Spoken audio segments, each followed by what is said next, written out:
You're in a meeting, someone throws out a half-formed idea, the room hums, and you feel the familiar itch to add something that might actually help. But your throat tightens, your eyes track the table, the door, the clock. A colleague fills the air with confidence and volume, and your thought, sharp, careful, useful, slips back underground. Later, a friend says, "You're so quiet." Is that a compliment or a diagnosis? When did silence become safer than speaking? Maybe you recognize this pattern in places that should feel easy. A family dinner where small jokes turn into loud debates. A party where introductions multiply faster than your energy. Even a video call where your face is a tiny square among many. You're not empty, you're full. Of context, nuance, questions, but the calculus inside your body keeps arriving at the same answer. Conserve.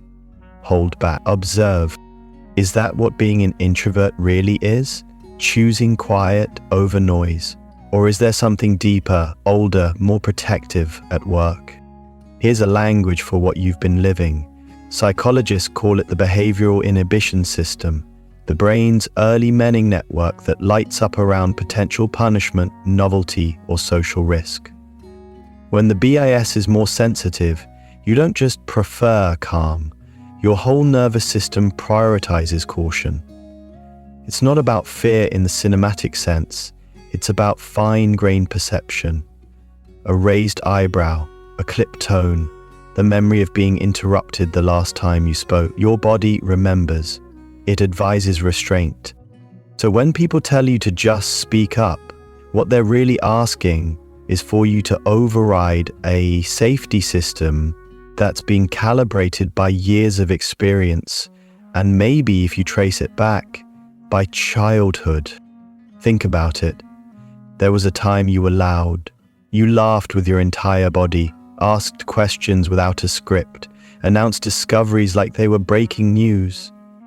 Then came the edits. Not now. Don't be so sensitive. Why are you so dramatic? Each small correction felt practical to the adults in the room and enormous to you. You learned that some parts of you were welcome, polite, helpful, quiet, and other parts were expensive. You didn't stop feeling, you learned to file feelings in a drawer that locked from the inside. What looks like introvert on the outside can begin as safety learning on the inside, a set of adaptations that say, "You're okay as long as you keep the volume down."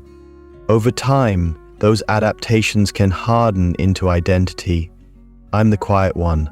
I'm not good at talking. But identity built on avoidance is heavy. It steals breath.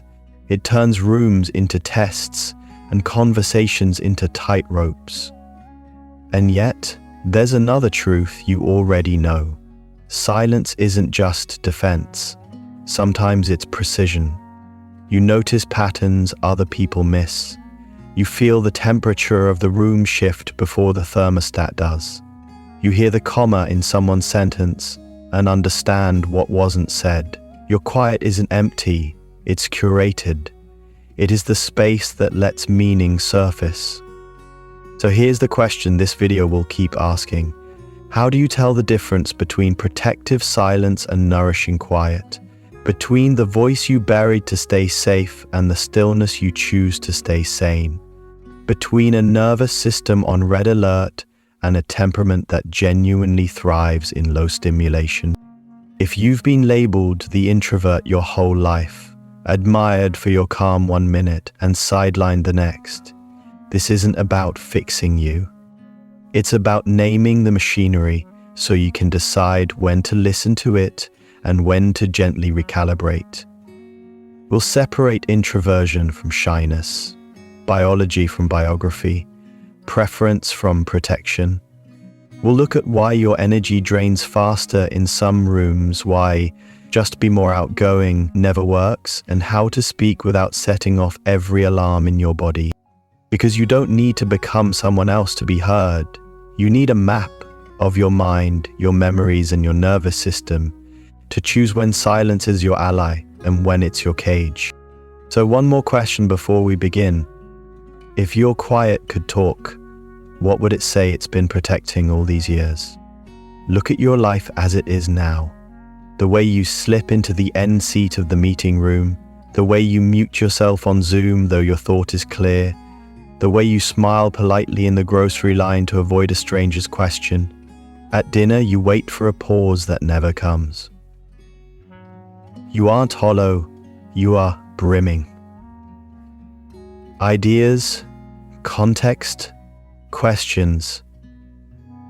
Yet silence still feels safer than sound. Is this simply introversion, or is something older guiding your every choice?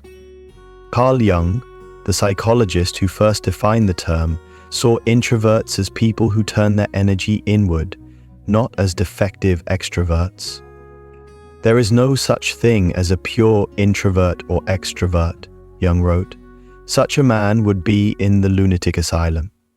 In his view, introverts are like wells, deep, reflective, hidden from sunlight, while extroverts are solar panels, charged by brightness and crowd. Later, Hans Eysenck proposed that introverts naturally show higher cortical arousal. In plain terms, the introvert brain processes more stimulation at baseline. A classroom that feels normal to one child may overwhelm another. What seems like quietness from the outside is not emptiness, but management, an effort to regulate the flood. And here silent childhood leaves its mark. Imagine yourself again as a child. At first you laughed with abandon, asked endless questions, sang without fear. Then the edits began. Not now. Stop being so sensitive. Don't make a scene. Small words for adults, tectonic for you. At school the loud hand was chosen. Yours ignored. At home, a sigh silenced your story. Slowly you learnt the exchange rate. Attention is costly, approval is cheaper. If you stay quiet, love seems safer when you make yourself smaller. What looked like maturity was survival. What earned you praise as a good kid was in truth the contract of silence. The child who swallowed their words became the adult who edits instinctively. You rehearse, you reduce, you retreat, and the cycle hardens. Silence becomes safety, safety becomes identity, identity becomes story. And yet your quiet is not a blank, it is a lens. Research from Harvard has shown that introverts often have greater thickness in the prefrontal cortex, regions tied to abstract thought and decision-making.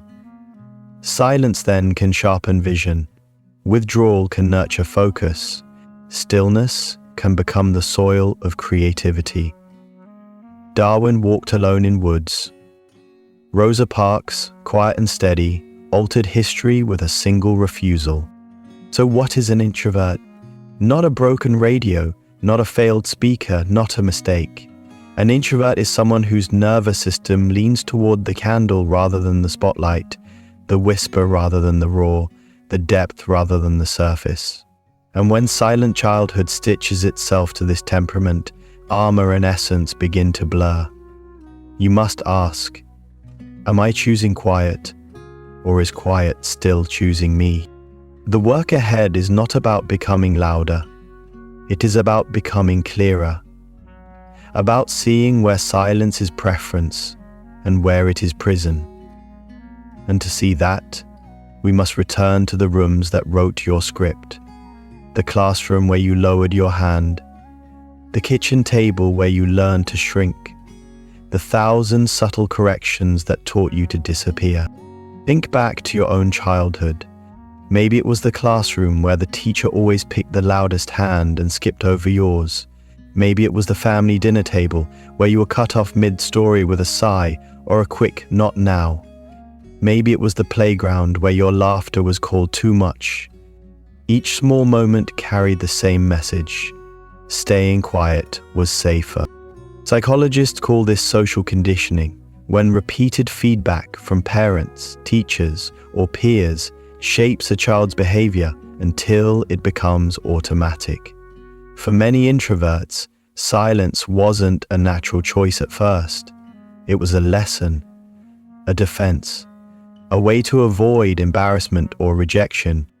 You might remember the feeling, wanting to share in class but holding back out of fear of being wrong, wanting to ask a question but worrying others would laugh, crying honestly only to be told, "Don't be so sensitive."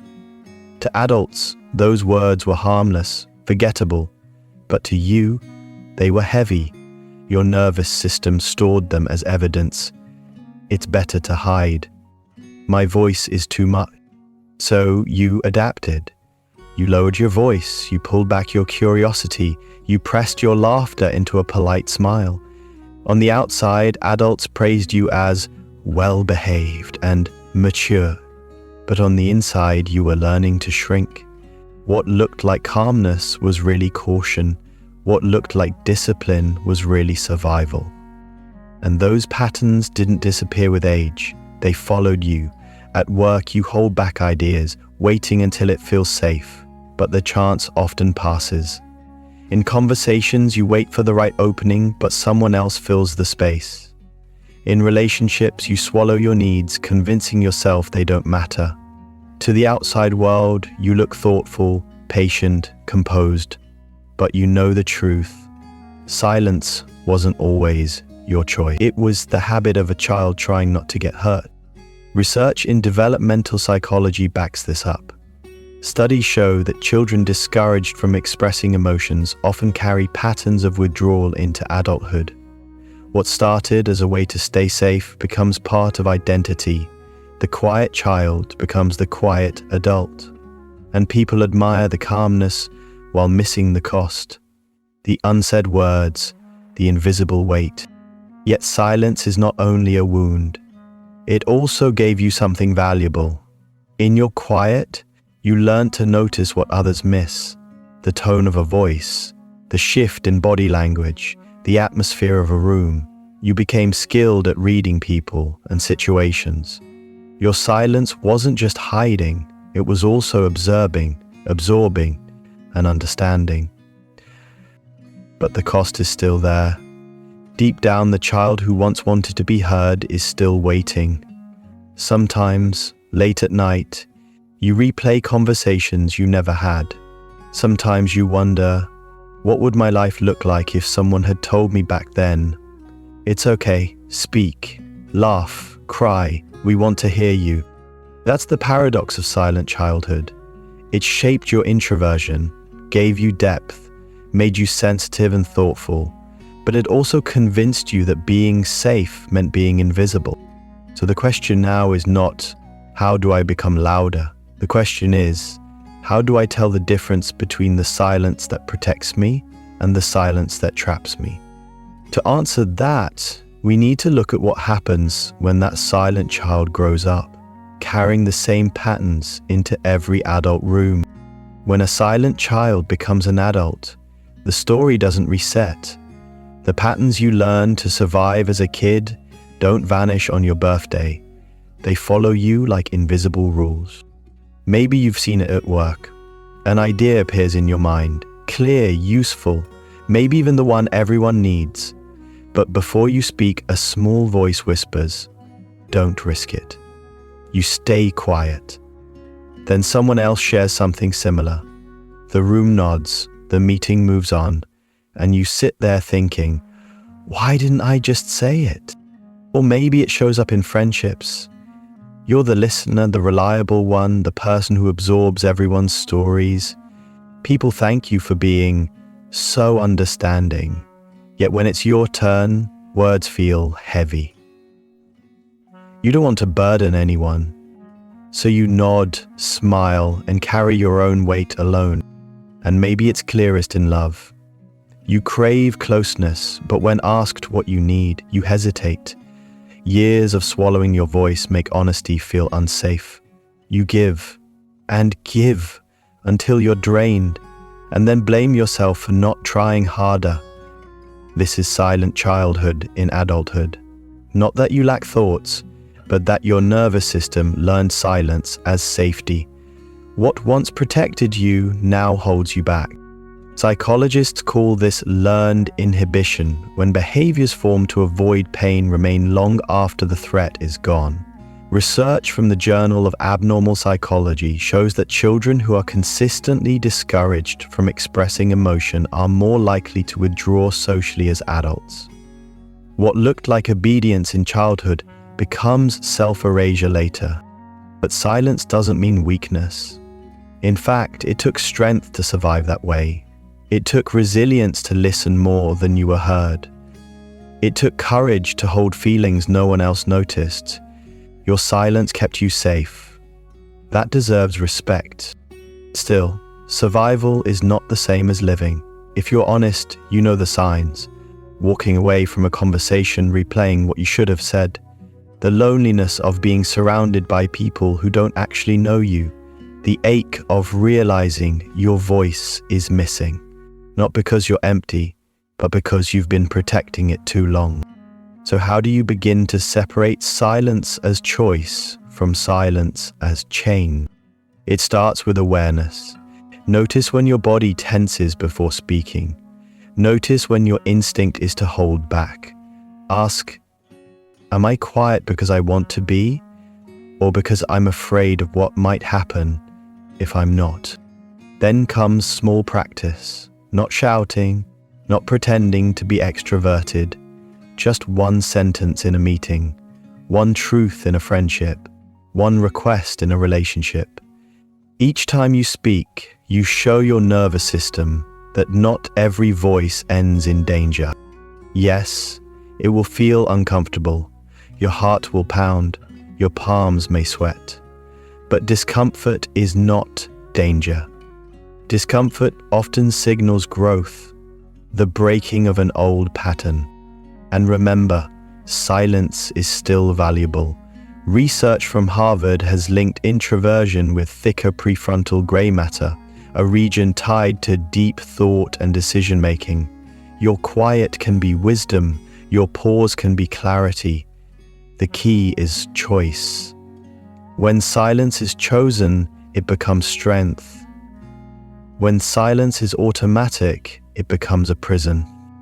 Growing up in silence doesn't mean you're doomed to stay invisible. It means you've carried lessons from your past into your present.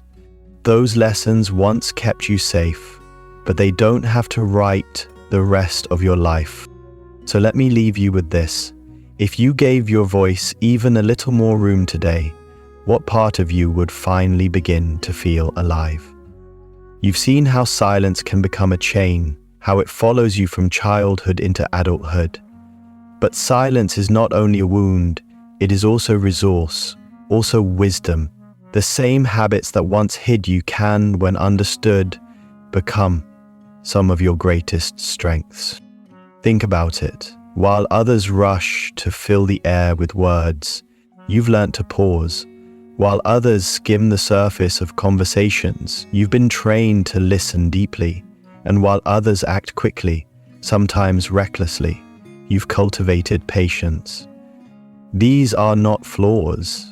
These are quiet powers. Research in personality psychology supports this. Studies from the University of Harvard have found that introverts often show greater activity in the prefrontal cortex, the brain area responsible for abstract thought and careful planning. In practice, this means your silence creates space for clarity. You may not always speak first, but when you do, your words often carry weight. Silence also sharpens observation. You notice the small details, the way someone's smile doesn't reach their eyes, the hesitation before they say "I'm fine," the subtle shift in tone that reveals what they really feel. This awareness, born of years of holding back, becomes a gift. It allows you to connect with people in ways that go beyond words. History, too, reminds us of this hidden strength. Rosa Parks, often described as quiet and reserved, sparked a movement not with a speech, but with a single act of refusal. Charles Darwin, known for his solitary walks, transformed science through careful observation, not public debates. These figures show that silence is not absence, it is presence of a different kind. And maybe you've felt it in your own life, the friend who says, "You always understand me better than anyone." The colleague who comes to you because you see angles they missed. The loved one who feels safe simply sitting in your company. These moments are proof. Your silence is not just retreat. It is a form of connection. Of course, this doesn't erase the challenges. Silence can still slip into avoidance, into hiding. But here's the shift. Once you recognize silence as both shield and strength, you can choose. You can use it intentionally. You can let it protect you when needed, and let it empower you when it's time to step forward. Psychologist Susan Cain, author of Quiet, puts it simply: there's zero correlation between being the best talker and having the best ideas. Your worth is not measured by how loudly you speak, but by the depth you bring when you do. So the work now is not to abandon silence, but to redefine your relationship with it, to see it not as a prison, but as a tool, to stop asking, "How do I become louder?" and start asking, "How do I let my quietness work for me, not against me?" Because the truth is, the world doesn't only need more noise, it needs more meaning. And your silence, when chosen, carries exactly that. From here we move to another question. If silence holds hidden strength, how do we heal the wounded child inside, the one who learns silence through fear, not choice? That journey begins with compassion, with learning how to speak again, gently, safely, in your own time. You've seen how silence can be strength. It sharpens your attention, slows you down, and lets you connect in ways others might miss. But there's another truth. Behind your quiet strength lies a quiet wound. A child who didn't choose silence, but learned it as survival. That child is still here, shaping how you live today. Think about the moments you hold back. In meetings, even when the answer is clear. In relationships, when asking for what you need feels dangerous. In conversations where you rehearse sentences but never let them leave your lips. This isn't weakness. It's the echo of your silent childhood. And healing means gently teaching yourself a new way forward. The first step is awareness. Many introverts don't notice how automatic their silence has become. Begin with one simple exercise. The next time you stop yourself from speaking, pause and ask, "Am I quiet because I want to be, or because I'm afraid?" That small question can open the first crack in the wall of habit, helping you see silence as either choice or cage. From there, practice gentle expression. You don't need to leap into public speaking or dominate a group. Start small. Share one idea in a meeting. Tell a friend, "Actually, today was hard for me." Even sending a text when you think of someone counts. One sentence a day is enough. Over time, these little steps show your nervous system that being heard doesn't always mean being hurt. Research on exposure therapy supports this truth. Gradual, repeated practice rewires the brain's response to fear. Another way to heal is through journaling. Take 5 minutes at the end of the day to write freely, without editing, without judgment. Let your thoughts spill, even if they seem messy or unfinished. Studies in the Journal of Clinical Psychology show that expressive writing lowers stress and helps process unresolved experiences. When your voice feels too heavy to share aloud, the page becomes a safe witness. And don't forget your body. Silence often hides in muscle tension, the clenched jaw, the stiff shoulders, the shallow breath. Begin a grounding ritual, 1 minute of slow breathing before bed or after waking. As you exhale, remind yourself, "I am safe now. I can choose silence or voice." Neuroscience tells us that calming the body helps rewire emotional patterns, making space for new behaviors. Healing also means practicing boundaries. For many introverts, silence became a way to avoid conflict. But real safety comes from speaking your limits gently. I can't make it tonight, or I need quiet time. Boundaries aren't rejection, they are self-respect. And remember, you don't have to do this alone. The silent child inside you still longs for what was missing. Safe people who listen without judgment. Seek out those relationships. A friend who waits for your words. A partner who values your pauses. A therapist who offers compassion you didn't receive as a child. Research on secure attachment shows that being truly heard in safe relationships can reshape how safe you feel with your own voice. Most importantly, healing doesn't mean turning into someone else. You don't need to be an extrovert to be whole. Introversion is not brokenness, it's a temperament. The goal is not to erase your quiet, but to make it a choice. As Susan Cain writes in Quiet, there's zero correlation between being the best talker and having the best ideas. Your quiet is not a flaw to fix, it's a strength to be seen. Healing means giving that strength space in the open. So ask yourself, what would life look like if silence was not your only armor, but one option among many? The child you once were doesn't need more silence. They need permission to laugh, to cry, to speak, to be seen. Healing is not about volume, it's about freedom. And freedom begins with one sentence, one page, one breath at a time. Perhaps for years you've wondered if something was wrong with you. You've carried silence like a heavy secret, mistaking it for proof that you were less, weaker, incomplete. But let me remind you gently, you are not broken. Your quiet was never a flaw, it was protection. It kept you safe in classrooms where you felt unseen, at dinner tables where your voice was cut short, in friendships where listening mattered more than speaking. That silence cost you, yes, but it also shaped you. It gave you depth, empathy, and the gift of seeing what others often overlook. Being introverted doesn't mean being empty. It means you feel deeply. It means you move carefully. It means your strength is quieter, but no less real. Carl Jung once wrote, "In each of us there is another whom we do not know. That hidden part of you, the child who learned to stay silent, doesn't need fixing, they only need kindness." So today, let your silence be a choice, not a chain.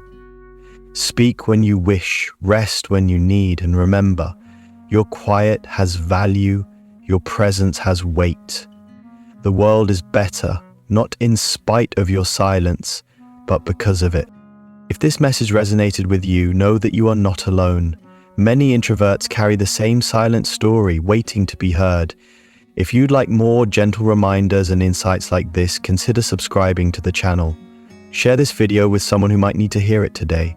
And if you feel comfortable, leave a comment about your own journey. I'd love to listen.